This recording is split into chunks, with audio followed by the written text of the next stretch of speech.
Arratsaldeon eta ongi etorriak. Bienvenidos y bienvenidas a esta semana de vida religiosa. Llevábamos 2 años sin poder encontrarnos. Hace 2 años hubo que suspenderla. El año pasado la tuvimos online y este año pues hemos decidido hacerla presencial, ¿no? El encuentro también es importante, poder encontrarnos, poder vernos. Vamos a hacer una pequeña presentación de lo que van a ser estas 3 jornadas. Después haremos una breve oración. Vamos a poner la semana también en manos de aquel que nos convoca y después ya pasaremos a la presentación del ponente de hoy y ya daremos paso ya a la ponencia. Cuando estábamos pensando en el tema para esta semana, pues uno de los lemas que escogimos el lema que escogimos es la vida y la cultura como el arte del encuentro. Vemos que el fenómeno de la migración se ha convertido en una realidad, ¿no? Es una realidad hoy en día y hace que nuestra realidad sea una realidad multicultural. Hace unos años ya era, pero yo creo que hoy cada vez es más evidente esto, ¿no? Entonces, hoy en día en nuestra sociedad, también en nuestra iglesia, incluso en nuestras mismas comunidades, cuando menos, coexisten diversas realidades culturales y espirituales. Digo, cuando menos coexisten. Ya, otra cosa es si hay convivencia y hay otra cosa si hay interrelación y si hay interculturalidad. Cuando menos coexisten distintas realidades culturales y espirituales. Y existe el riesgo de vivir esta multiculturalidad como una amenaza para nuestra identidad y para nuestro propio status quo. Nos están viniendo otras espiritualidades, otras culturas y lo podemos vivir como una amenaza. Pero también la diversidad nos habla de riqueza, de complementariedad, de belleza. En el cartel que os enviamos, el que está aquí justo, ¿no? En el trasfondo había un jardín, ¿no? Con muchas flores, ¿no? Pues es que nosotros veíamos eso, ¿no? Que la convivencia de las culturas o la diversidad de culturas es como un jardín, ¿no? En un jardín en el que conviven plantas, flores de distintos tipos, colores y olores. Es verdad que los jardines con una sola variedad de plantas pueden ser muy bonitos. Y de hecho hay flores, hay fotos por ahí que son muy bonitos, ¿no? Pero sin ninguna duda la diversidad botánica también es una gran riqueza. En estas jornadas queremos animarnos a ir caminando hacia el encuentro y el enriquecimiento mutuo entre estas diferentes realidades culturales y espirituales. Solo desde este encuentro podremos llegar a ser ese bello jardín que transmite vida. Se trata, como reza el lema de esta semana, de vivir la vida y la cultura como el arte del encuentro. Encontrarnos en la vida, encontrarnos con nuestras diversas culturas, con nuestras diversas espiritualidades. Y para ello, a lo largo de la semana hemos diseñado 3 pasos. Hoy nos vamos a acercar a la realidad, ¿no? Luego presentaremos al ponente de hoy, a Carlos Jiménez. Hoy acercarnos a la realidad de la multiplicidad de culturas y espiritualidades que hay en nuestro mundo. Mañana trataremos de detectar el nuevo rostro de Iglesia que esta realidad, con sus riquezas y con sus retos, está haciendo surgir, ¿no? La multiculturalidad está cambiando nuestra Iglesia hacia adentro, incluso también hacia afuera o en relación a lo exterior. Y el último día compartiremos experiencias concretas de encuentro que hay en nuestro entorno más cercano, aquí en la diócesis de Vizcaya, de Bilbao. El encuentro es un arte. Bueno, pues que estos días nos ayuden a cultivarlo. Nosotros hemos querido encontrarnos también aquí. Venimos de distintas religiosos, seglares, dentro de los religiosos de distintas congregaciones, entre los seglares también de distintos movimientos. Bueno, pues que este encuentro que vamos a trabajar nosotros aquí podamos también trabajarlo con otras culturas y con otras realidades. Como presentación, ¿no? Para situarnos, vamos a comenzar con una breve oración. Nos la dirige Félix. Zein gozota eder den, anaiok alkartu, eta denok batera, jainkoa goratu. Angualdekoak. Cuando nuestras elevadas palabras de amor se hayan vaciado de su significado, cuando nuestras fronteras y pantallas de computadora hayan levantado muros impenetrables, cuando nuestras mentes confundan a los otros como enemigos, ¿cómo encontraremos a nuestra común humanidad. Zein gozota ederden, anaiok alkartu, eta denok batera, jainkoa goratu. Nunca es demasiado tarde para empezar con sensatez y ternura, que saquemos de nuestros bolsillos las piedras que pretendíamos lanzar para cimentarlas juntas en la construcción de un hogar que dé la bienvenida a todos, que nos arrepintamos de nuestra y vayamos a un encuentro genuino.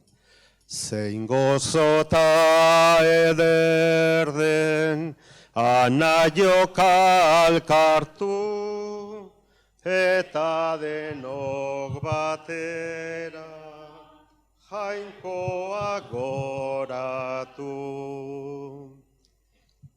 En lugar de trazar líneas de batalla, que acerquemos nuestras sillas a una mesa común, donde podamos maravillarnos con el conocimiento de nuestra dignidad compartida. Que Dios nos conceda la santa visión de ver en cada ser humano un misterio sagrado y que amemos cada misterio no de forma abstracta sino concreta. Zein gozota ederden, anaiok alkartu, eta denok batera, jainkoa goratu.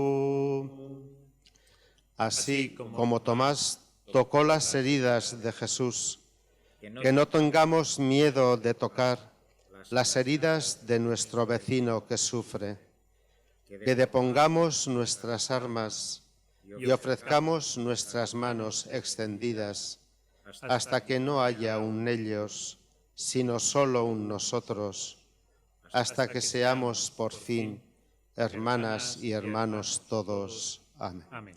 Zein gozota ederden, anaiok alkartu, eta denok batera, jainkoa goratu. Buenas tardes a todas y a todos. Bienvenidas y bienvenidos a estas jornadas que hemos organizado en conjunto, ¿verdad?, con la CONFER, Instituto Diocesano de Pastoral y el Centro Loyola, esta casa que nos acoge. Bienvenidas.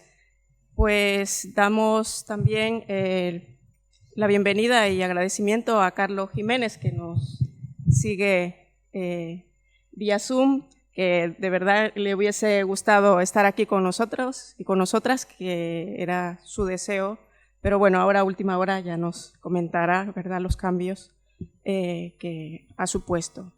Le damos la bienvenida y el agradecimiento a inaugurar, ¿no?, estas jornadas, como ya nos comentaba Agustín, tituladas La vida y la cultura como el arte del encuentro.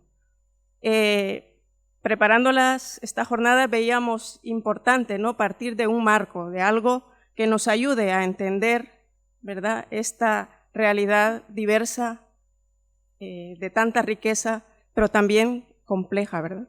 Y qué menos, y tener, y con mucha agradecimiento a Carlos, ¿no?, como especialista.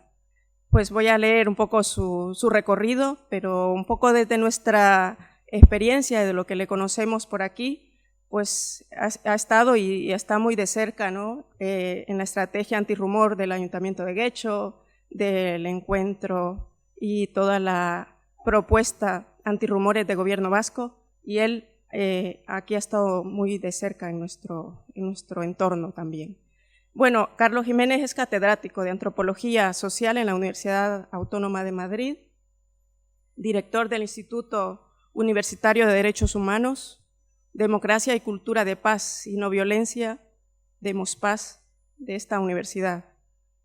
Es doctor en Filosofía y Letras, con especialidad en Antropología Americana por la Universidad Complutense de Madrid y licenciado en Ciencias Políticas y Sociología por la misma universidad. Combina su trabajo teórico y práctico en temáticas de campesinado, migraciones, desarrollo, diversidad cultural, conflicto y mediación. Lleva muchos años impulsando el programa Migración y Multiculturalidad y es fundador y director del Instituto de Migraciones, Etnicidad y Desarrollo Social. También fue creador y director de la Escuela de Mediadores Sociales para la Inmigración de la Comunidad de Madrid, así como del Servicio de Mediación Social Intercultural y del Observatorio de las Migraciones y la Convivencia Intercultural. Todo esto en el Ayuntamiento de Madrid. Desde 2010 hasta el 2020 fue director científico del proyecto de intervención comunitaria intercultural de la Fundación La Caixa. Es director científico de numerosos proyectos de investigación nacionales e internacionales. Cuenta con muchas publicaciones, más de 110, entre artículos, libros y capítulos. Es autor y coautor y editor de numerosos libros como Inmigrantes, extranjeros en la Comunidad de Madrid, Guía de conceptos sobre migraciones, racismo e interculturalidad, Antropología más allá de la academia, Guía de la interculturalidad, ¿Qué es la inmigración? El codesarrollo en España, Protagonistas, discursos y experiencias, Hagamos habitables nuestros barrios, Juntos por la convivencia, Teoría y práctica de la mediación intercultural, Diversidad, conflicto y comunidad. Ha recibido diferentes premios y reconocimientos en los que se pueden destacar la Medalla a la Paz y a la Concordia en el V Congreso Mundial de Mediación en Asunción, Paraguay. También recibió el premio a la trayectoria individual en mediación, Asociación de Mediadores Madrileños. También ha recibido la distinción por la mejor publicación sobre mediación, recientemente por el Premio a la Concordia del Instituto de Cultura Gitana del Ministerio de Cultura. Como veis, una persona con mucha experiencia, con mucho recorrido y sobre todo mucho contacto, ¿no?, con lo que es el fenómeno y la realidad de las migraciones y la diversidad. Les dejamos con Carlos Jiménez. Bueno, muchísimas gracias por la invitación y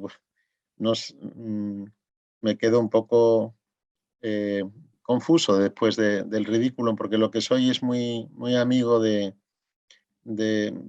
algunos de ustedes que les conozco y desde luego del pueblo vasco y de Bilbao, donde tengo 2 sobrinas nietas. Hace muy poquito que estuve en la Rupechea y sí, colaboro mucho con la Lendecaritza y la Secretaría de Derechos Humanos y siempre es un placer. Y esta vez pues iba con muchísima ilusión, mucha ilusión, además no solo de la charla y de verles a ustedes y conversar, que lo vamos a hacer de todas formas, sino, bueno, me encantaba la invitación a poder estar en la residencia con los claretianos, pasar allí una velada, una cena y charlar y volver mañana.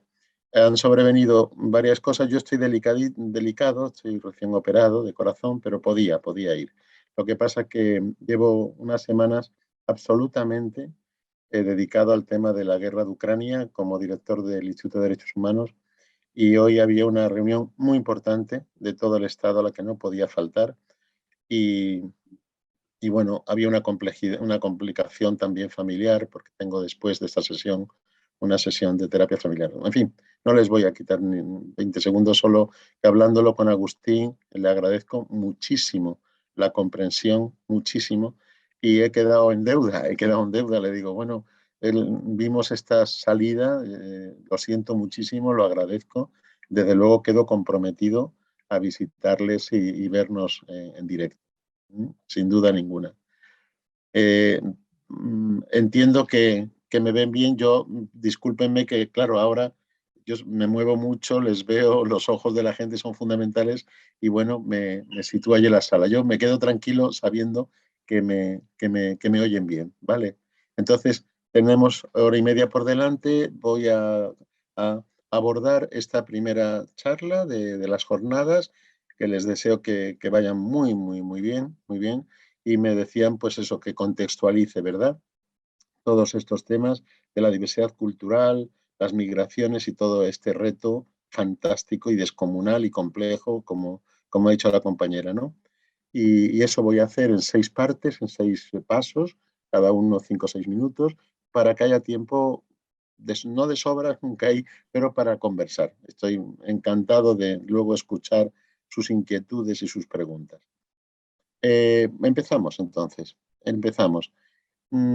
Primer punto para poder abordar la creciente e imparable diversificación sociocultural, lingüística, religiosa del mundo, esto no para, en contra de todo pronóstico. No era este el pronóstico del siglo XIX, los grandes tratadistas pensaban que íbamos a un mundo muy homogéneo por la industrialización, urbanización, etcétera.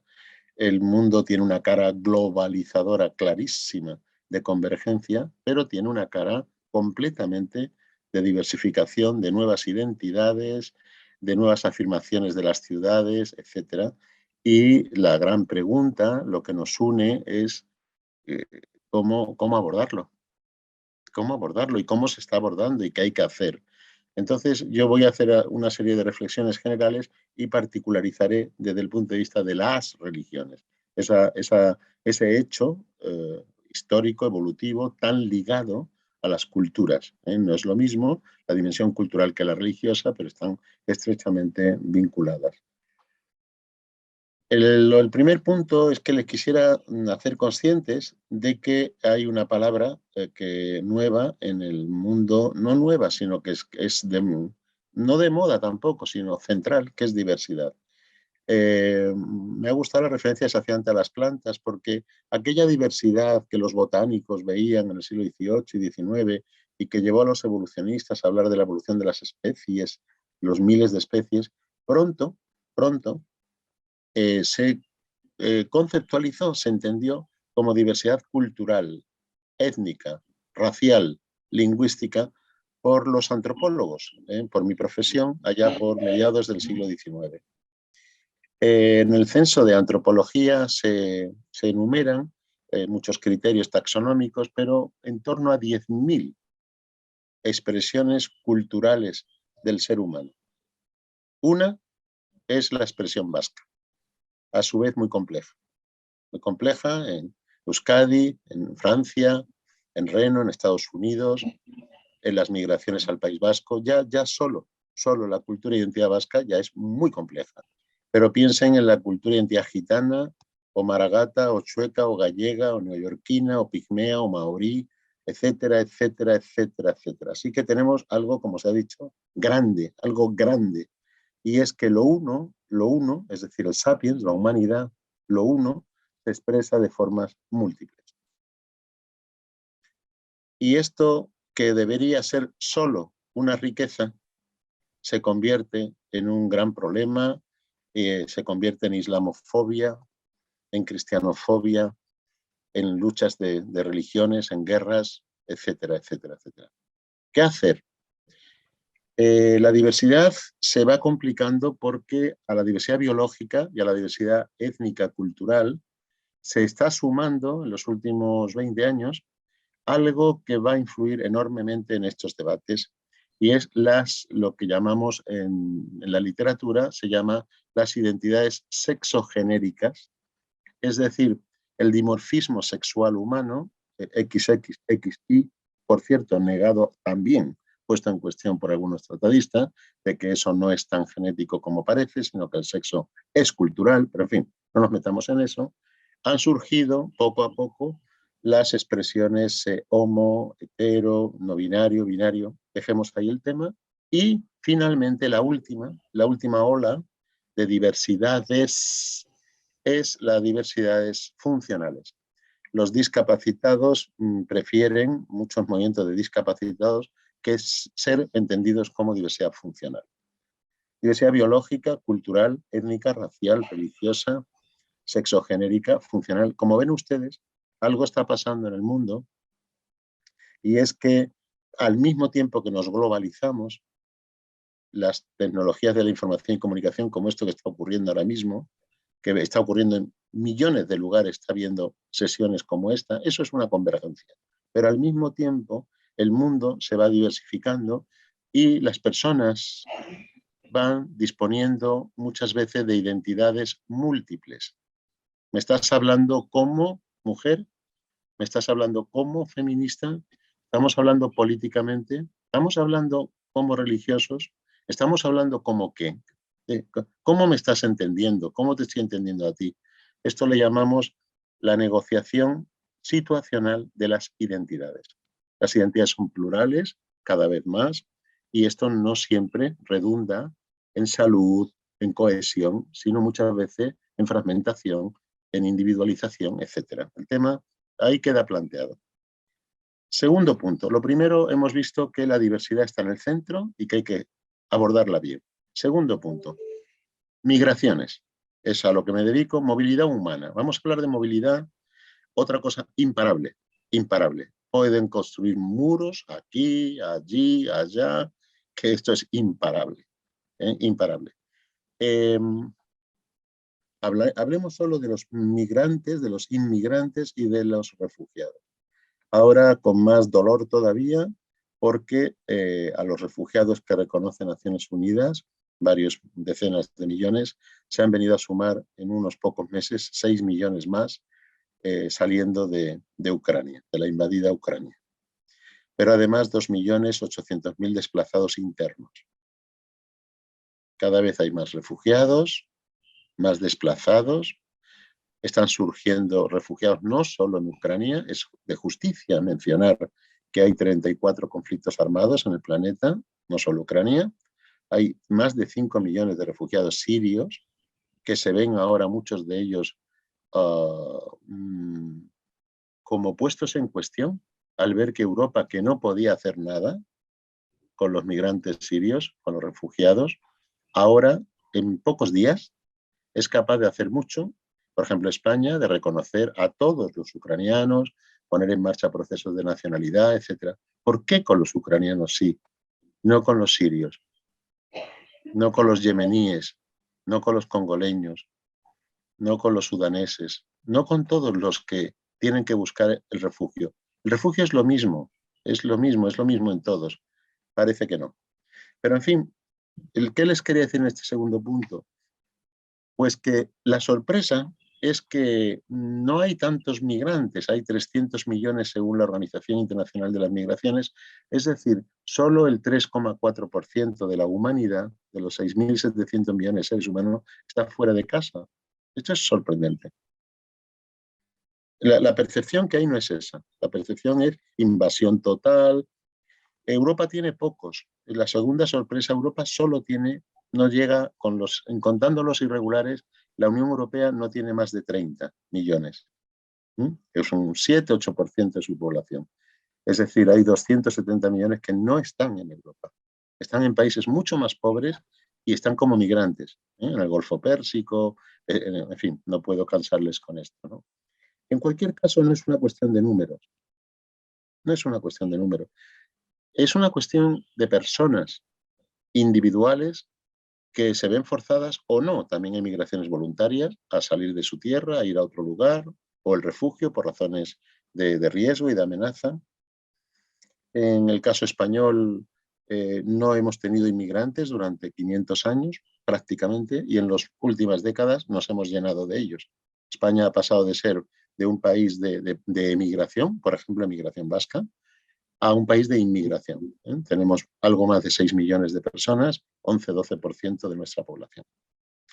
Bien, esa movilidad humana, esas migraciones, generan un montón de retos. Yo, que estoy hablando a cristianos y a religiosos, puedo enumerar hasta 5 grandes retos que serían generales, porque la pregunta que en estas jornadas puede ser interesante es ¿qué hacen las personas de fe, de práctica religiosa, con estos retos que todavía no son retos específicamente de diálogo interreligioso, de diferenciación religiosa, etcétera, que luego abordaré?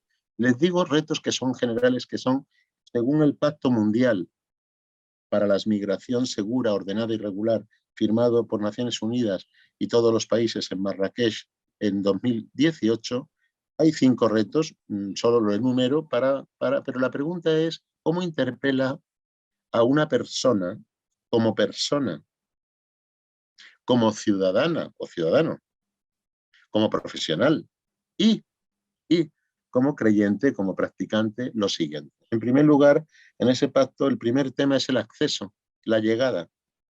¿Cómo se garantizan los derechos humanos en la llegada? ¿Con devoluciones en caliente? ¿Con concertinas? ¿Con criminalización de las ONG solidarias que los sacan con el derecho marítimo? No parece esa la línea. Hay mucho que hablar del acceso, del derecho a la migración, de las fronteras, etc. Segundo punto, ya en la fase de asentamiento, cuando ya llegan, se trata de su inclusión social. Siempre se ha hablado de integración, ahora ya se habla de inclusión social efectiva, es decir, jurídica. Artículo 6 de la Carta de Derechos Humanos, toda persona tiene derecho a una personalidad jurídica, laboral, sin explotación, residencial en los barrios. Yo he estado trabajando en Amétzola y Virabarri, ahí en Recalde, en los barrios bilbaínos de San Francisco también, que están ustedes, ¿no?, por ahí cerca o ahí mismo, y algo hecho en estos barrios, ¿no? La inclusión residencial, escolar, todo el cómo atender en la escuela a niños y niñas con origen extranjero, la inclusión vecinal, etcétera, etcétera. El tercer, es decir, tenemos un reto de acceso de frontera, tenemos un reto importante de derechos humanos, tenemos otro reto que es luego la inclusión social. El tercero es gestionar la creciente diversidad de forma positiva, inclusiva. Esa diversidad a la que hemos hecho referencia y que ahora voy a detallar en lo religioso.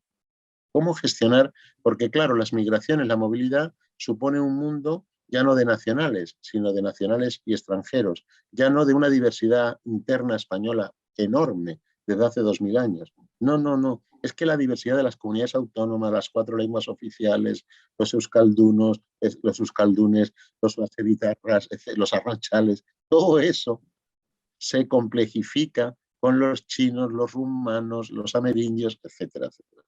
¿Esto cómo se gestiona, como he dicho al principio? En cuarto lugar, abordar las causas. Abordar las causas, es una cuestión de justicia social. ¿Cuáles son las causas económicas, políticas y ambientales? Porque empieza a haber refugiados climáticos. Si no vamos a las causas, esto va a seguir y va a seguir a peor. Y por último, un quinto reto es el auge, es cómo hacer frente al auge de los discursos y políticas racistas y xenófobas que están en auge, promovidos en muchos casos por gobiernos, partidos y representantes políticos y medios de comunicación. ¿Cómo defender la democracia, el Estado de Derecho en esta coyuntura, verdad? Bien. Entonces, hemos visto para el debate la diversidad en el centro, hemos visto los efectos y los retos generales de la movilidad humana increciendo. ¿Qué retos supone esa movilidad en la dimensión religiosa? Yo creo que ya lo que he dicho supone mucho desde el punto de vista religioso. Ustedes verán mañana y pasado y en toda su vida, que es, ¿y ante esto qué? Ante todo lo que está diciendo este señor o dice el Pacto Mundial, ¿qué? Pero vayamos a algunos aspectos que no me gusta el término, pero serían específicos. Voy a ver el tiempo, no me vaya a ir, que quiero acabar a -4 para que puedan ustedes intervenir 3/4 de hora y podamos conversar. Bueno, en primer lugar, esta movilidad humana supone un enorme proceso de diversificación religiosa, ¿no? Vayamos por grandes religiones. Empecemos con los cristianos. Catolicismo, evangelismo y ortodoxos. Catolicismo, se ha incorporado un catolicismo latinoamericano, filipino, africano, con señas de identidad propias, con pautas y valoraciones y cosmovisiones propias también dentro del catolicismo. Por ejemplo, muchas cosas se puede hablar, pero aquí en Madrid se celebran las posadas de los amerindios, se celebra la Virgen del Cisne, que ha sido llevada a una iglesia, la de los ecuatorianos, y el sacerdote ha tenido que sacar y pedir que por favor la Virgen la cambien de lugar, porque ya el templo en Lavapiés se ha llenado tanto de ecuatorianos que ya las lugareñas, sobre todo, han dicho es que ya no es nuestra iglesia, es que ya esto ha cambiado, es que son inmensa mayoría. Y tenemos hasta un tema de advocaciones, etcétera, ¿no? Eso en el catolicismo amerindio de quechuas y aymaras. Los evangélicos, por supuesto su expansión en todo el mundo, en el caso español, un evangelismo latinoamericano en crecimiento, en Colombia, Brasil y los colombianos y brasileños en Madrid, pero por ejemplo el auge enorme de la iglesia Filadelfia entre el mundo gitano, ya mayoritaria en el mundo gitano. Los ortodoxos, la enorme, son casi 700.000 rumanos que hay en España, la práctica totalidad de ellos de religión ortodoxa, ¿no? Muchos de ellos, o por lo menos. Los rusos, los ucranianos, etcétera, tenemos ahí nuevas iglesias, nuevos cultos. Bien, en la otra gran religión del libro, los musulmanes, estos 1.600 millones de católicos en el planeta, 1.000 millones de musulmanes, 56 países con mayoría musulmana. A su vez, ahí, si hemos hablado de católicos, ortodoxos, evangélicos, dentro del mundo musulmán habría que distinguir, no lo voy a hacer, y en Madrid, en España, tiene influencia esto, los sunitas, los chiís, los sufís. Dentro de los sunitas es diferente las escuelas jurisprudenciales que afectan mucho a muchos aspectos de la vida de las comunidades religiosas, los malaquitas, los salafitas, los wahabitas, etcétera, etcétera, etcétera. Hay una diversidad enorme dentro del Islam, como la hay en el mundo cristiano. Los judíos tan postergados históricamente, expulsados y postergados, pues ahora ya ha habido un proceso enorme de nacionalizaciones de los sefardíes, ha habido mucha movilidad de sefardíes a España, está ya centrada la Casa Sefarad de Israel, se celebra la Hanukkah por las calles, etcétera. Esto es una diversificación enorme de un pueblo que estaba oculto, el musulmán casi no existía, fue expulsado en 1492, el judío también, pero el judío estaba más semitolerado, bueno, en absoluto. A otras formas de expresión religiosa, hace muy poco estuve invitado por la comunidad Bahá'í para sus celebraciones. Hay una religiosidad y espiritual andina que no se identifica con las religiones del libro. Por ejemplo, los quichuas o tabaleños están celebrando el Inti Raymi, la fiesta del sol, en muchos lugares de España. Hay una tesis doctoral sobre todo esto, etcétera, etcétera. Así que, ¿qué tenemos? Pues que la movilidad humana, la revolución del transporte, las migraciones, los refugios, entre otras cosas, están suponiendo no solo una diversidad sociocultural de la vida del país, sino también específicamente una enorme diversidad religiosa, que debe ser vista como riqueza, como encuentro, pero que no es fácil. ¿Por qué? Cuarto punto, hemos dicho primero diversidad, luego migraciones, luego diversidad religiosa. Quisiera exponer que todo lo que estamos diciendo, y voy bien de tiempo, unos 9 minutos, 10, para poder centrar las ideas. ¿Qué supone todo esto? Varias cosas muy importantes que yo les quiero plantear, es lo que he preparado para esta charla, ¿verdad? En primer lugar, un cambio profundo. ¿Estamos preparadas para este cambio? ¿Por qué un cambio profundo? Bueno, aunque solo sea, véanlo desde 2 puntos de vista. Uno, históricamente, otro, el presente, e incluso el escenario de futuro. Históricamente, venimos de un Estado-nación constituido en el siglo XV, 1492, que fue, como todos los Estados-nación de Europa, organizado sobre la homogeneización. Un Estado, una población, un territorio, una religión de Estado y un culto, y los demás fuera. Fuera judíos, fuera musulmanes, fuera erasmistas incluso, hasta los erasmistas fueron, y no lean la novela de Delibes, que yo lloré amargamente con ella, ¿no? Personas que trataban de reformar, no a lo luterano, sino reformar un poco la religión católica ya por el 16 y fueron perseguidos y torturados y eliminados. Entonces, eso ha pasado ya. Y tantas cosas que han pasado en los vaivenes políticos y en las persecuciones y en la guerra civil y en los... Todo eso ya pasó. Y estamos entonces en otra situación. Si uno mira la historia en 5 siglos, es un cambio muy profundo. Es otra España. ¿Estamos preparados? ¿Cómo lo abordamos? Así que, históricamente, dejaría planteado la profundidad del cambio. En el presente, eso ha supuesto varias cosas. Una es la petición y demanda de reconocimiento por las confesiones no católicas, y ahí están los acuerdos de 1992, que hay que tener muy en cuenta, los acuerdos con cada una de las comunidades religiosas no católicas, regulando esa religión judía o musulmana en los templos, en las licencias, en la oración, en el día del trabajo, en los lugares de trabajo, en la vestimenta y la pertenencia o no de la vestimenta al hijab en la empresa. Todo esto está afortunadamente con una primera regulación del año 92 que se ha ido desarrollando. Y otro tema importantísimo es cómo se ha ido en tanto a nivel del Estado, las comunidades autónomas como los municipios, teniendo este reto que legislarlo y regularlo.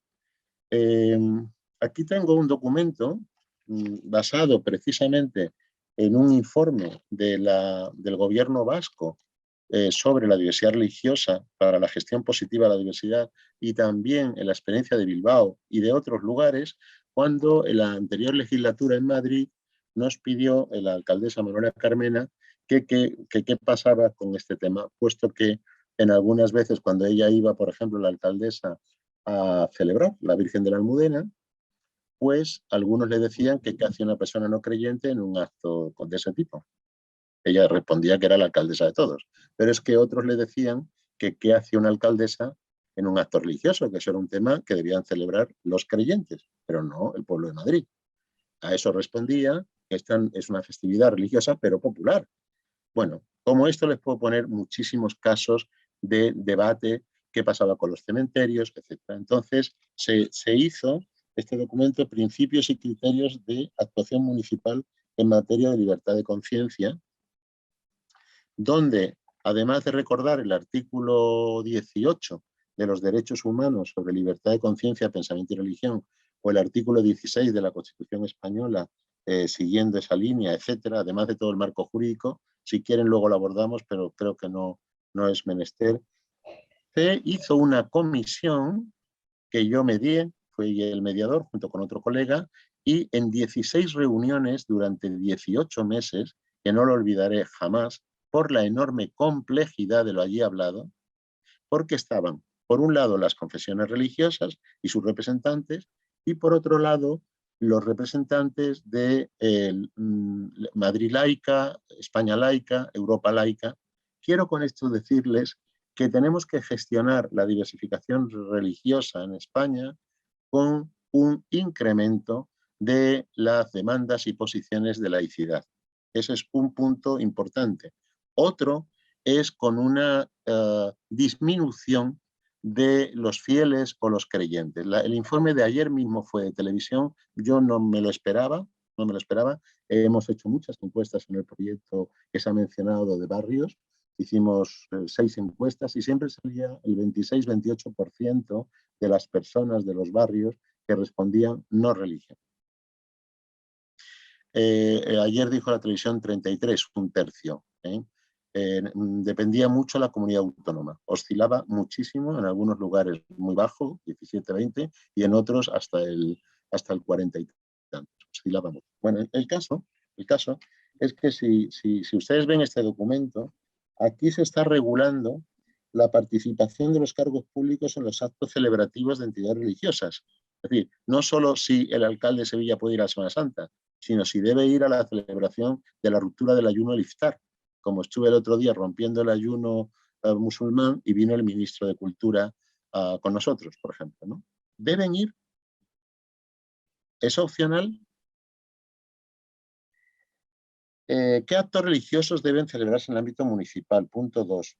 Los ritos de paso, por ejemplo, el bautismo. Bien, pero es que en Madrid ya hay quien está pidiendo lo que llaman la acogida al niño. No el bautismo, sino acogida. Matrimonio religioso, sí, pero matrimonio civil. Y todo esto va regulándose, pidiéndose, reclamándose. Honores y protocolos. Un honor a la Virgen de la Almudena como patrono de Madrid. Hay quien dice, no quiero honores a patronas. Otros dicen, claro que debemos mantenerlo. Y es fuente de conflicto y de tensión. Por eso medié, etcétera, ¿no? Pero es que tuvimos que abordar la simbología en los edificios municipales, la simbología religiosa en los colegios electorales. Tuvimos que abordar el uso de los espacios públicos, el tema de la seguridad ciudadana con temas de cuerpos policiales y su formación religiosa, los servicios funerarios y cementerios, las escuelas municipales y la religión. Así hasta 14 puntos, cada uno de ellos con 3 o 4 asuntos. Así estuve 18 meses, 16 reuniones, oyendo a todo el mundo y redactando un acuerdo que lo logramos, pero fue tremendo. Entonces, lo he puesto como ejemplo de que es bonito decir, como yo digo, la diversidad toda y la religiosa también es una riqueza. Y como tal riqueza debe ser aceptada y gestionada. De ahí a la realidad cotidiana de los barrios, de las normas y del encuentro, hay mucho que pensar, trabajar, conversar, pactar, regular y avanzar, siempre con la idea del encuentro y nunca de la confrontación. Y ya cerraré con los 2 últimos puntos. Después de ver algo de diversidad, de movilidad humana y de los retos de las migraciones y de la diversificación, lo que les quería plantear era qué hacer, ¿verdad? ¿Qué hacer? Bueno, esta parte final es larga, pero yo la voy a hacer sencilla porque hay mucho que contarles. Y la idea, lo que conversé un día con Agustín, digo, por eso le he querido llamar Retos de la diversificación sociocultural, reflexiones sobre interculturalismo y espiritualidades. Y es que quizás, o yo les sugiero, modestamente, que ustedes en los debates que tengan, además de en algo que me desborda, que ojalá yo pudiera estar ahí en las próximas jornadas, pero me imagino que ustedes van a hablar, desde luego, en la profundidad de la teología y del cristianismo y de la fe, por supuesto, ahí hay mucho que... Pero desde el punto de vista socioantropológico, lo que yo les quería decir es que ha aparecido una vía en el mundo en los últimos, desde el año 85 para acá, 30 y tantos años viene desarrollándose, que es la posición interculturalista, no multiculturalista solo, ahora lo explico, que creo que sus principios les pueden inspirar para ver cómo abordar estos temas. Brevemente, permítanme que me explique y cerramos y empezamos el debate. Vamos a ver. ¿Me siguen, verdad? Es que, claro, estamos... ¿Sí? Vamos. Sí, perfecto. Me ayuda mucho cuando ustedes... Vamos allá. Ante la pregunta, que por favor tomen nota porque es que la van a encontrar una y otra vez cada vez más en el mundo, y es cómo abordamos por positivo la diversidad. Ante esa pregunta, cuando uno estudia la historia y el presente, surgen lo que se llaman modelos de exclusión y modelos de inclusión, que es donde estamos todos nosotros, en la inclusión. De hecho, el cristianismo es universal, es para todo el mundo. No fue para los judíos, fue para todo el mundo. Y Jesús es un universalista claro, directo, para todos, incluso las prostitutas y los desheredados de la tierra y los que están sufriendo injusticia. El sermón de las bienaventuranzas es espectacularmente universal, ¿no? Bueno, bien. Entonces, inclusión, ¿vale? Pero en la práctica de los países y de la historia y del presente hay modelos de exclusión. Antisemitismo, islamofobia, cristianofobia, antigitanismo, apartheid. El récord fue el holocausto nazi, el récord.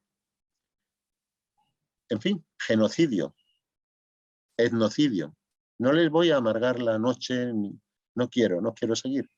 Pero o bien son tres grandes estrategias: la discriminación, tratar al igual como diferente, simplemente aquí, primero nosotros y luego, es el lema del señor Trump, ¿no? American First. American First. Primero los americanos.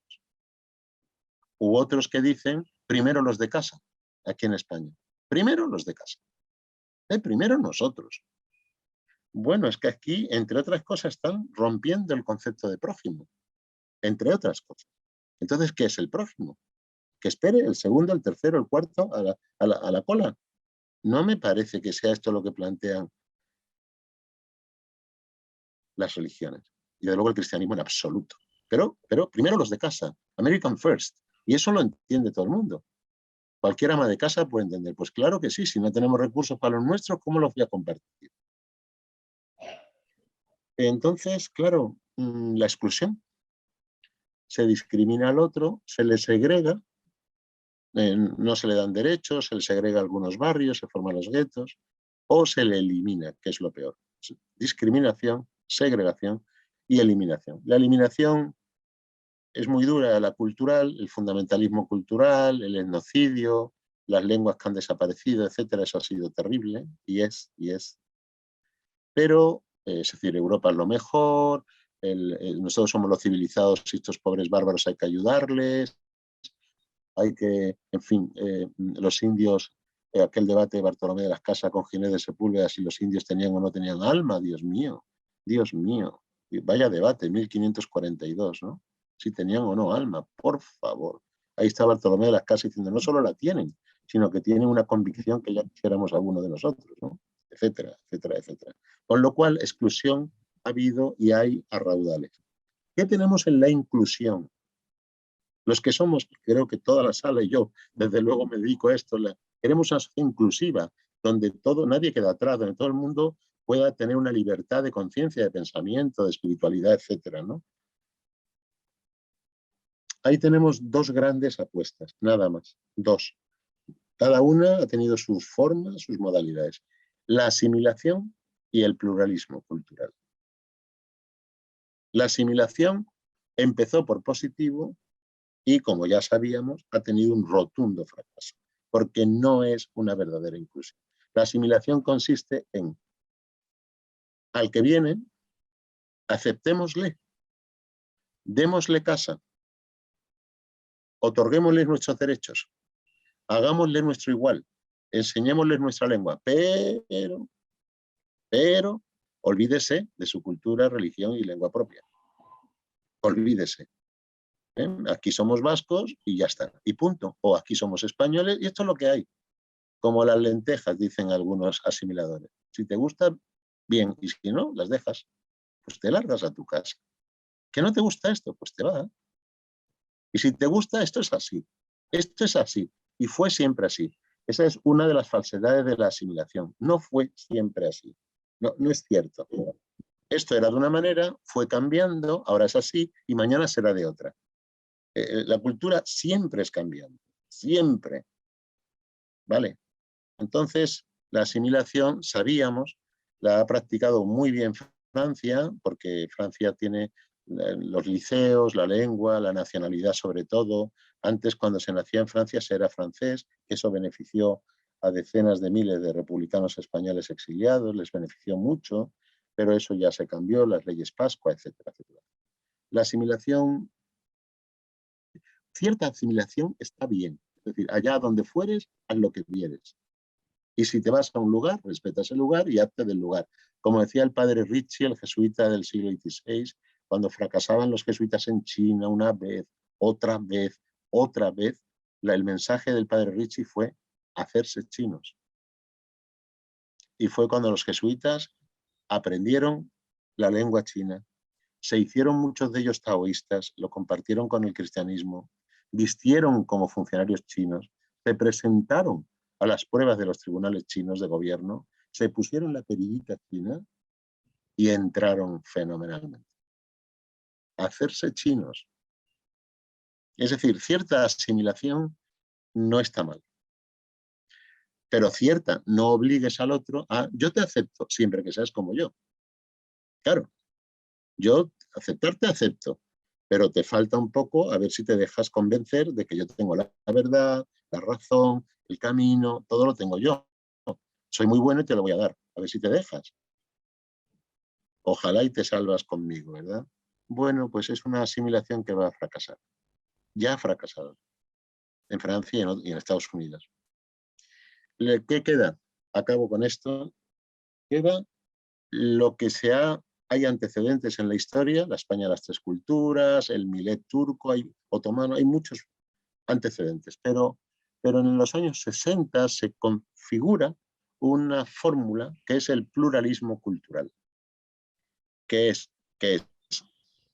siempre hemos sido diversos, somos diversos, vamos a seguir siéndolo, y hay que celebrar la diversidad. La diversidad es buena. ¿Sobre qué base hay que abordarla? Iguales y diferentes. Iguales en derecho, iguales en el trato. Algunos añadimos igualdad social, igualdad de oportunidades. Algunos añadimos eso, porque sin igualdad de oportunidades, todo lo otro. Pero en fin, igual de trato, igual de derecho, igualdad ante la ley, igualdad, igualdad, igualdad. Y derecho a la diferencia, pero diversidad, respeto a la diversidad. Ustedes me dirán, bueno, pues eso está bien, iguales y diferentes. Es el lema del pluralismo cultural, parece perfecto. Al llevarlo a la práctica, por ejemplo, en la escuela o en el hospital, las políticas sanitarias multiculturales, etcétera, la judicatura, la policía, cuando eso se puso en práctica, cojan una escuela, por ejemplo. ¿Qué es eso de igualdad en la escuela? Bueno, tendrá que haber becas, porque los niños no son iguales. Unos no tienen zapatos, los otros sí. Unos no tienen libros en casa, los otros sí. Unos tienen una familia culta, los otros no. Igualdad no hay. Y diversidad, pues hablen ustedes con las mamás gitanas cuando te dicen una y otra vez. Es que la escuela apaya, que nos hace payos. Es que la escuela es paya. Y si yo dejo a mi hija en la escuela, se va a pagar. Va a tener los valores de la juventud actual que no los quiero para ella. Entonces la gitana quiere que la escuela respete la cultura gitana. Entonces, ¿cómo se lleva la igualdad? Unos dicen que en el comedor no pueden comer cerdo, el otro es celíaco, el otro no puede comer tal, y al final quien lleva la comida tiene... ¿Qué es la escuela multicultural? ¿18 comedores? ¿18 menús? ¿Esa es la solución? La celebración. No es que, claro, la Navidad es que un 40% de los niños no son cristianos. ¿Y cómo vamos a celebrar la Navidad? Pero ¿cómo no la vamos a celebrar? Si se ha celebrado toda la vida. Pues celebremos también su fiesta. Sí, y entonces hay unos calendarios multiculturales de fiestas que es que todos los días hay que celebrar algo. ¿Cuál es la solución?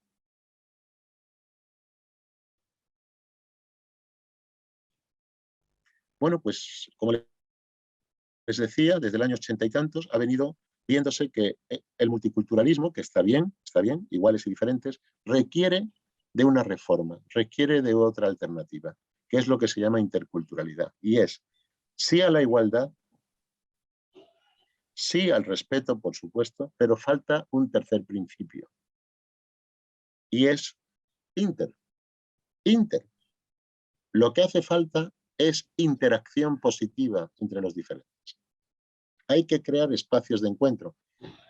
Recuerden, creo que el primer congreso ecuménico religioso me parece que fue en Chicago, si no recuerdo mal, en 1896. Esa es la línea. Esa es la línea. Es decir, veámonos todos y hagamos un encuentro de interactuemos desde las diferencias y ahí viene el gran principio intercultural, para construir un proyecto común.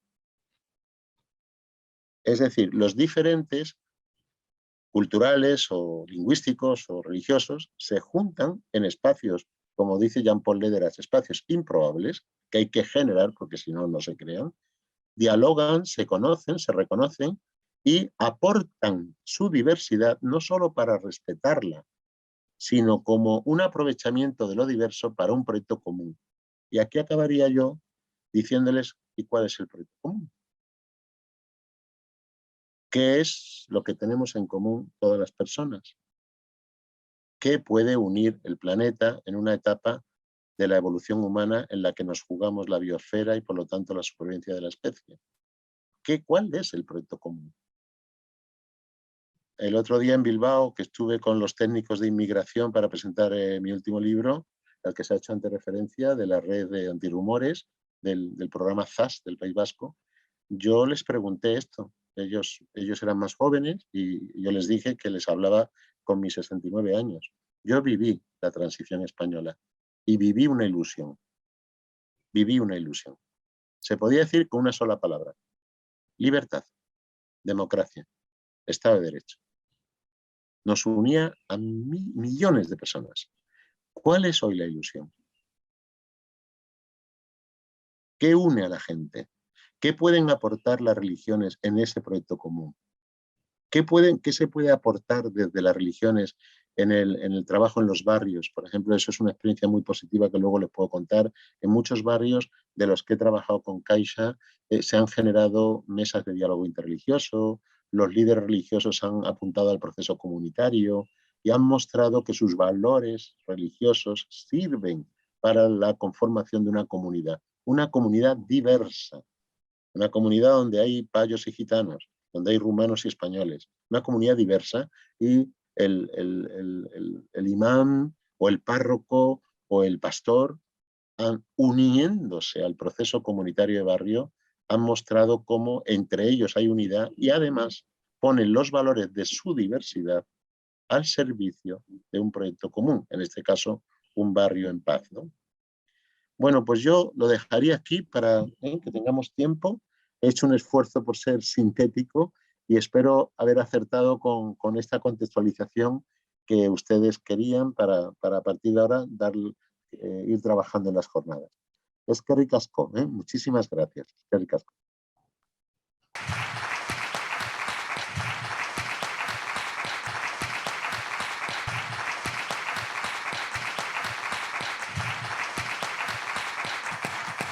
Bueno, abrimos entonces un rato de debate, ¿verdad?, de reflexión conjunta y bueno, pues sin más, pasamos el micro al público para que podáis compartir con Carlos pues inquietudes, ¿verdad? Gracias por, como dices, el esfuerzo, pero yo creo que nos ha dado mucho marco, ¿verdad? Y como experiencias que ya están en camino. Bueno, pues si hay alguna pregunta. Comentario o inquietud, no tiene por qué ser una pregunta, un comentario, para que yo aprenda también experiencia, inquietud, duda, propuesta o pregunta, lo que quieran. Estamos en un contexto pues en el que la política parece que marca más pues dinámicas de confrontación, pero creo que no podemos dejar de esperar que la política en este terreno pues también haga una labor, ¿no?, en lo que es ayudar a crear marcos comunes desde la acción política. ¿Qué papel ves a la política en lo que es la gestión de la diversidad, en lo que es la construcción de marcos comunes desde un punto de vista, pues eso, intercultural? Sí, eres Carlos, ¿verdad?, que ha intervenido. Sí, sí. Sí, mi tocayo. Sí, sí, este es un buen hilo para ir desarrollando, sí, sí. La dimensión política es fundamental para quitarle hierro al tema partidista desde la Grecia clásica, ¿no? Estamos hablando de la polis, de lo público, de lo de todos, la política, de las leyes, etcétera. Y es clave porque cuando les he preguntado qué tenemos en común, pues mi posición, Carlos, es que las culturas y las religiones no pueden unir a todo el mundo. La cultura es muy particular. La cultura europea es de los europeos, la española, la vasca, en fin, esos son, bueno, tú no puedes pretender que todo el mundo comparta tu cultura. Con las religiones es diferente, sobre todo las religiones universalistas, tanto el cristianismo como el islam son universalistas. El judaísmo no pretende serlo, pero en cualquier caso no parece que la línea fuera, aquí como ha sido en algunos siglos, aquí la clave es convencer a los que están fuera de que están fuera y están perdidos, ¿no? Eso parece superado. Entonces, ¿qué nos queda? Pues nos quedan los derechos humanos. Los derechos humanos. El nuevo lenguaje universal, ahora mismo conculcado una y otra vez en una nueva guerra, con un gobierno de Naciones Unidas muy débil. Entonces nos queda eso, sentirnos ciudadanas, ciudadanos del mundo, ir tomando conciencia planetaria y cada uno aportar a esa ciudadanía mundial, a esa defensa y respeto de los derechos de los demás y de los derechos humanos, aportar cada cual desde donde pueda, su profesión, y en su caso, evidentemente, con todos los valores y la historia que tienen, pues desde la posición cristiana, obviamente, ¿no? Se puede aportar muchísimo, en concreto porque se tiene una fe y una creencia y una comunidad universal, eclesia, ¿no? Eclesia, asamblea, ¿no? Es decir, que por eso, Carlos, yo creo que sigue la política en el sentido de ciudadanía democrática, derechos humanos, pues, pero claro, fíjate tú dónde estamos. La política es un circo, se insultan, hay corrupción, Naciones Unidas hace lo que puede, pero no hace lo que debe. Eh, Estamos en un momento muy delicado y que tenemos que armarnos de esperanza y de fuerza, pero creo que sí, que el marco político, en el bien entendido, como derechos y como ciudadanía, yo creo que es un eje importante, sí. Bueno, lo primero es agradecer la exposición. Al principio, cuando hablabas decías de la xenofobia, yo tengo la sensación de que más que xenofobia vivimos una aporofobia, ¿no? Como un rechazar al pobre.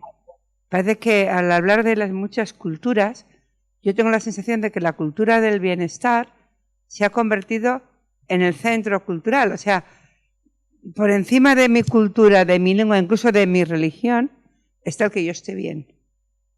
Y yo creo que nos crea unas barreras, unos miedos, que hace que lo que es diferente, no es que me importe mucho que el otro sea musulmán, lo que me importa es que el musulmán me va a molestar a mí. O sea, un poco ese trabajar, ¿no? Esa cultura. O sea.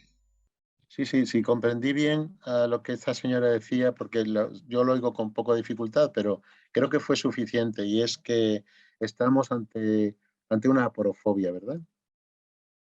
Ante un recelo del pobre.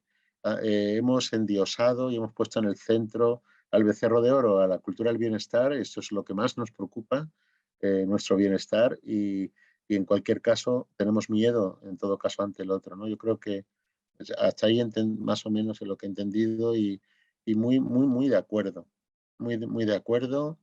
Se está fomentando mucho por la forma de desarrollarse la economía, el comercio, la publicidad, etcétera.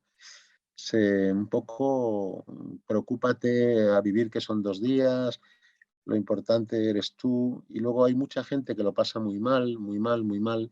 Entonces recurren a lo que pueden. Por lo menos voy a pasar bien este fin de semana, por lo menos voy a tener tal experiencia, por lo menos, porque están los que viven más o menos bien, que quieren defenderlo a capa y espada, y los que no viven bien, pero dan lo que sea por tener momentos gratificantes, ¿no? Y en esas condiciones, pues claro, aparecen los pobres, aparece la gente que viene sin nada, a vender pañuelos, a tal. Y bueno, ahí yo creo que lo que podemos trabajar o ver es, eso es así, ¿eh? Por un lado,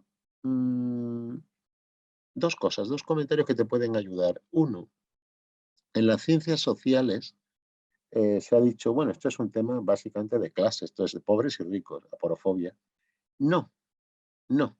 Es decir, hay más. Por ejemplo, los judíos en Alemania no eran los pobres. No. La clase media y alta judía fue masacrada. Masacrada, y eran ricos y potentes e intelectualmente brillantes, muchísimos de ellos, y fueron masacrados. Entonces, lo que decimos ahora en ciencias sociales, que te puede, seguro que lo conoces, estamos en una perspectiva interseccional. Es decir, veamos en la persona cómo influye su estatus socioeconómico, su clase, su riqueza, pero también su género, su cultura, su raza. Es decir, veamos todo el entramado. Eso puede ser. Y luego, segundo, para desmontar algunos discursos, es importante que en el otro, con mayúscula en la otredad, no todos son pobres. Es decir, muy buena parte de la emigración en absoluto es pobre. Esa idea de vienen los muertos de hambre no es correcta. Los muertos de hambre no se mueven. Cuando uno está que no puede más de hambre, no te puedes mover. Para migrar hace falta contactos. 1.400, 1.600 euros que sacas de una tierra o de un préstamo de tal. Cruzar fronteras, venir aquí, colocarse. Es decir, esto no son los... Si vinieran los míseros del planeta, nos íbamos a enterar de lo que vale un peine. No. Hay mucha gente que viene formada. Lo que ocurre, emigran porque hay una disparidad entre lo que les ofrece su lugar de origen y lo que ellos perciben o creen que van a tener aquí fuera. Por ejemplo, los muchachos africanos subsaharianos que son universitarios y dejan la carrera en segundo o tercero. Muchos vienen porque tener segundo de universidad en Senegal o en Nigeria no supone un estándar de vida adecuado para lo que ellos creen que hay aquí. Luego aquí se desangelan algunos, se dan cuenta que tampoco era lo que le decían los mensajes de sus familiares, ¿verdad?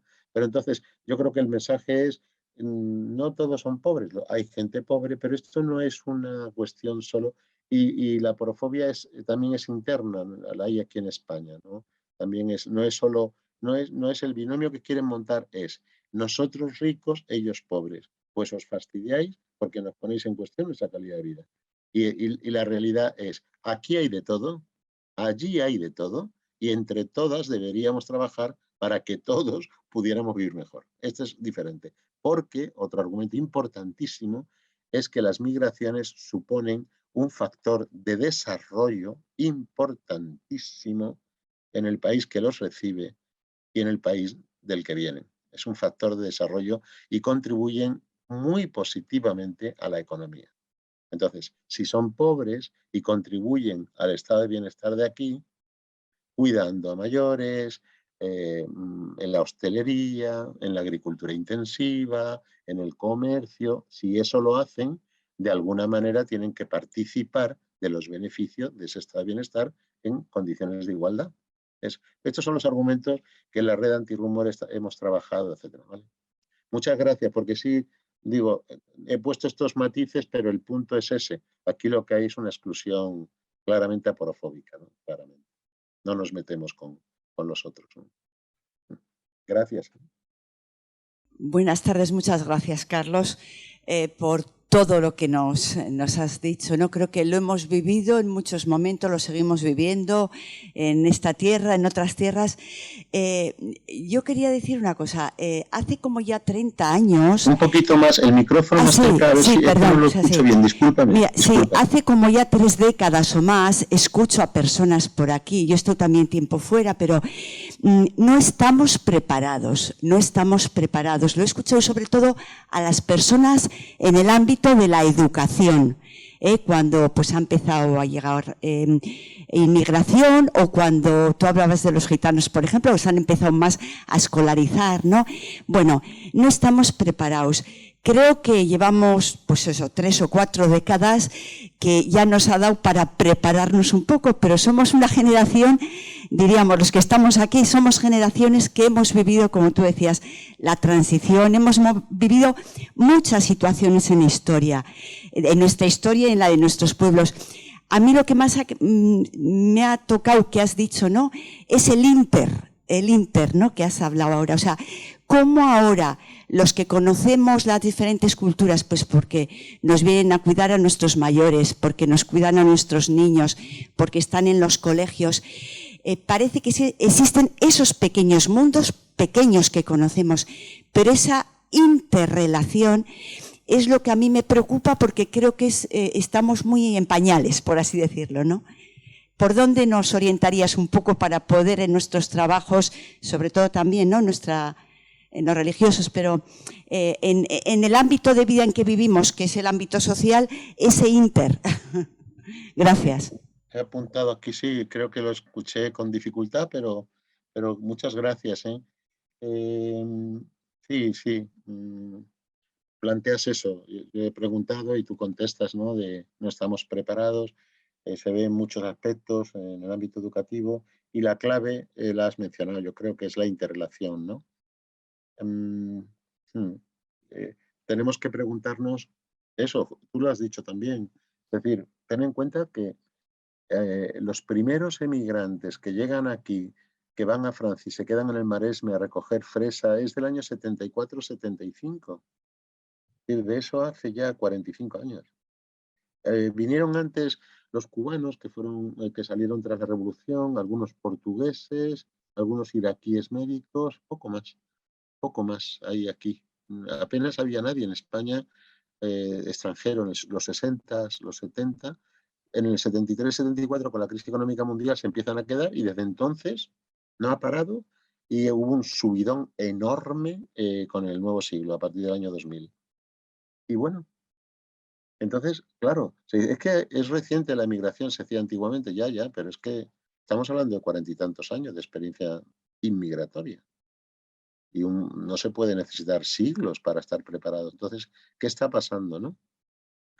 Bueno, yo ahí primero, como siempre, ver que además de no estar preparados mucha gente, pero sin embargo no perdáis de vista que tenemos que estar bastante orgullosos de las buenas prácticas que ha habido en España, ¿no? En el ámbito educativo, por ejemplo, durante 15, 20 años han visto las maestras, los maestros, llegar a mitad de curso niños y niñas de otros lugares sin conocer nada, sin conocer la lengua, y han hecho un esfuerzo en general muy elogiable, muy elogiable, ¿eh? Ha habido una acogida en las escuelas. Luego, las confesiones religiosas he conocido a fondo, la católica con ASTI, la Asociación de Solidaridad con los Trabajadores Inmigrantes, en Madrid, y verdaderamente se pusieron las pilas, se las han puesto siempre. Cáritas hace un papelón. Es decir, que si enumeráramos todas las buenas prácticas que hay en España, creo que a veces no nos fijamos en lo positivo, tenemos que valorar también eso, ¿eh? En Europa, cuando vienen mis colegas a ver el modelo español o incluso el modelo vasco, que hay especificidad en Euskadi con el tema migratorio, nos elogian. Hasta hace poco era de los lugares, si no el lugar, con menor índice de xenofobia de Europa. Ya está cambiando. Tampoco estamos ahora en lo máximo, pero está cambiando. La mayoría de la gente española, hasta hace bien poco, hasta el año, mi última encuesta del 2017, todavía en el 2017, la mayoría de los no eran 40, eran 30 barrios encuestados, decía que la emigración tenía aspectos positivos. Ahora no. Ahora ya se ha destapado vamos a decir, dicen ellos las cosas claras, nadie se atrevía a decirlo, esta derecha cobarde no lo decía, pues lo voy a decir yo.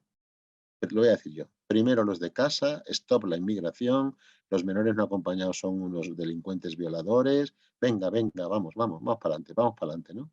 Porque eso da muchísimos votos, muchos votos. Meterte con otro es casi para cualquier político, es que tienes que hacer, métete con otros.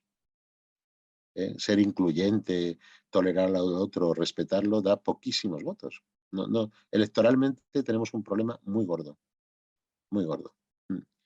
Y claro, entonces, yo creo que aquí para aprender, para estar a la altura, para estar preparados, yo sugeriría hablar desde la experiencia. Es decir, cuando uno opine sobre los extranjeros, sobre los gitanos, sobre las minorías, hágalo en función de su experiencia directa, porque hay mucho bulo, mucho prejuicio, mucho tópico. No todos los medios de comunicación hacen esto, pero hay algunos que son muy poco profesionales y crean enseguida un estigma, y creo que uno tiene que buscar el conocimiento directo propio.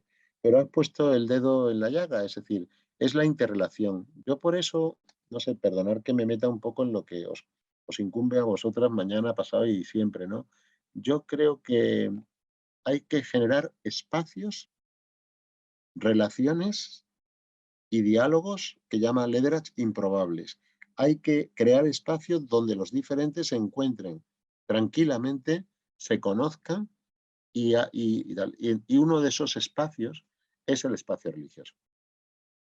Y el interreligioso y el espacio de los religiosos colaborando con el barrio, con toda la comunidad. Ahí hay 3 espacios, uno el propio de la confesión de la comunidad, ya seguro lo conocéis, bueno, es vuestro espacio, otro es el interreligioso, ecuménico, etcétera, y que tampoco yo tengo ahí nada que decir, que no soy experto, pero sí puedo deciros que funciona muy bien cuando las comunidades religiosas de barrio, de base, se entregan al proceso comunitario. ¿Por qué te digo esto? Pues mira, en Ibirabarri, en Amechola, con los colegas de Gazteleku, ellos llevaban ya mucho tiempo trabajando, pero luego vinimos el proyecto IFI con una metodología participativa, y lo que se han generado son espacios técnicos, espacios sociales, espacios institucionales, donde están representada toda la comunidad.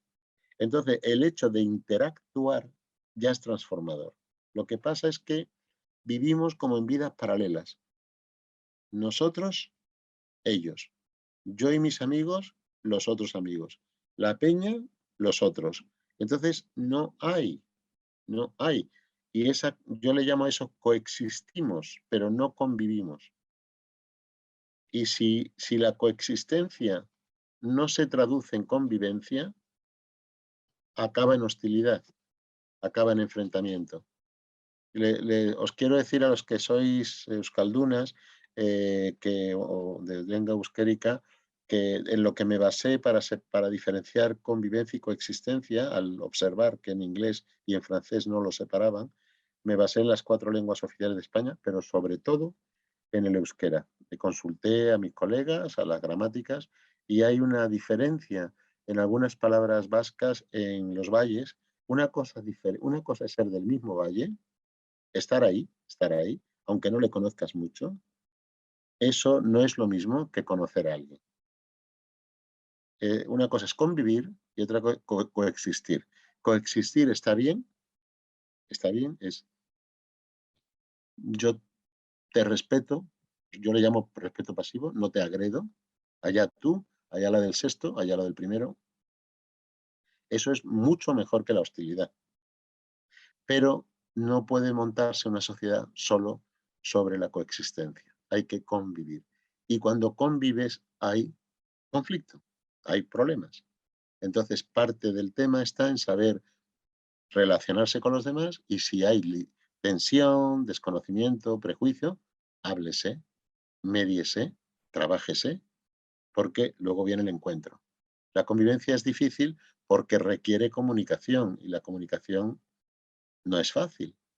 Entonces, uno opta normalmente por la coexistencia, que es, bueno, que a veces yo lo comprendo, ¿eh? No, pues es lo que hay que hacer. Entre otras cosas, cuando el otro no quiere hablar contigo, ¿qué vas a hacer? Pues coexistir. Lo peor es la hostilidad. Lo peor es el insulto, la agresión, el feminicidio, la discriminación. Eso ya es peor, que hay mucho, ahora creciente. ¿No? Entonces tenemos que generar espacios de convivencia, que es, como has dicho, de interacción. Lo que hace falta es en los colegios, en los mercados, en las asociaciones, en las peñas deportivas, en los batsokis, en todas partes, generar espacios de relación con el otro, incorporarle, y no es fácil, ¿eh? No es, en las asociaciones de vecinos, todo espacio, y desde luego vosotros tenéis muy fácil, entre comillas, el espacio religioso, donde los diferentes pueden expresarse perfectamente, porque comparten mucho. Para un creyente, lo esencial.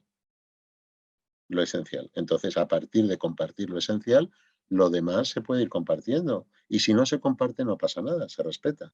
Y ya está. Eso es lo que yo te sugeriría un poco. Es clave, este tema que has planteado es fundamental. En esa línea que estabas comentando, Carlos, de cómo pasar de una propuesta de asimilación a una propuesta de interrelación, a mí se me ocurría también que efectivamente, ¿no? También nos lo has dicho antes, que tenemos mayor conciencia de ciudadanía global, ¿vale? Pero también tengo la sensación, yo como educador, ¿no? y como antropólogo, como compañero tuyo, ¿no? Es decir, creo que también prima cada vez más el pensamiento individual, la baldosa de cada uno, ¿no? Es decir, yo por si acaso no me muevo de mis seguridades, de lo que conozco, de lo que a mí me ha impregnado mi propia vivencia. Me pregunto, es decir, ¿cómo romper esta barrera de lo personal, bueno, de lo personal no, de lo individual a lo que uno cree que es hacia lo que puede ser en clave de red, ¿no? Porque hablamos mucho de dinámicas inter, pero yo creo que es una opción trabajar en red, encontrarse en red, ponerse al descubrimiento del otro, dejar que el otro te sorprenda, ¿no? No sé si desde tu experiencia nos puedes dar alguna clave. Te entendí bien, ¿eh? Y otro gran que iba a decir público, qué foro tan maravilloso. Este es otro gran tema. Sí, sí, ahí tenemos otro reto, ¿no? Es decir, por un lado, estamos de acuerdo, yo creo que ahí hay bastante consenso en la necesidad de avanzar hacia una ciudadanía global. El problema está en que vivimos décadas de individualismo creciente. Bien, yo ahí en los comentarios sería precisamente tratar de unir ambos aspectos, ¿no? Por un lado, creo que hay que hacer una pedagogía nueva sobre esta ciudadanía que es nacional, europea y global, sobre la base de indicar el por qué tiene tanta fuerza el principio ciudadano, porque abarca lo siguiente. Primero, derechos. Segundo, responsabilidades. La ciudadanía es la titularidad de derechos y deberes. Y deberes. Yo creo que ahí tenemos un filón que es clamar por una ética de la responsabilidad. Es más, de la corresponsabilidad. De la corresponsabilidad. Entonces, las administraciones, junto con las sociedades civiles, tienen que corresponsabilizarse. Las iglesias con los no creyentes tienen que corresponsabilizarse. Los laicos de tipo A con los laicos de tipo B, laicidad positiva y negativa, que dice el Constitucional, tienen que corresponsabilizarse. Entonces, creo que, así que ciudadanía, derechos y deberes.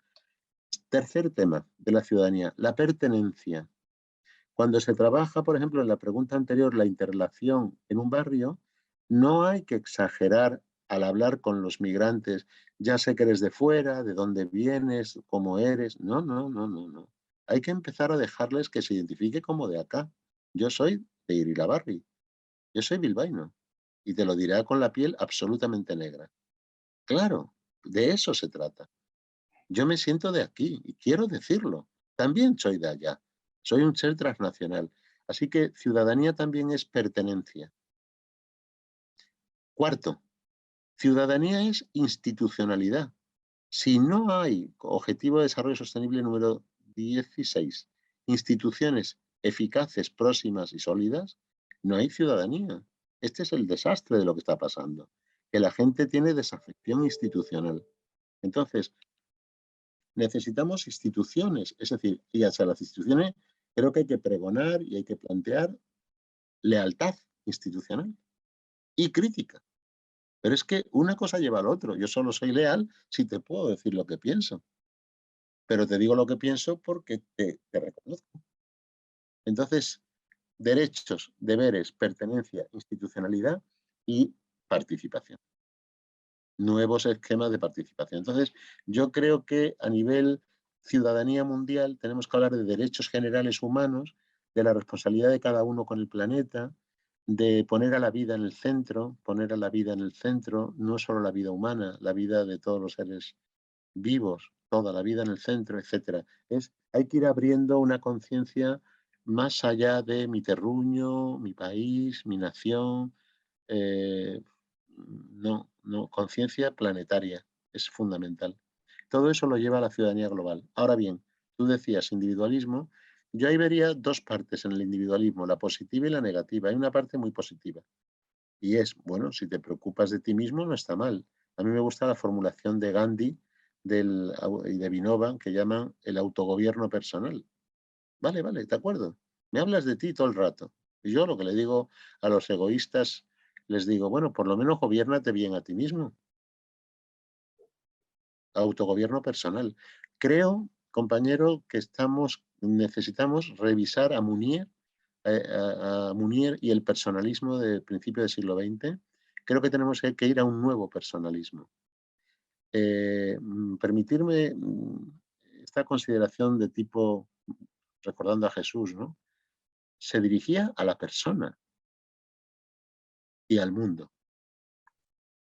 A los dos.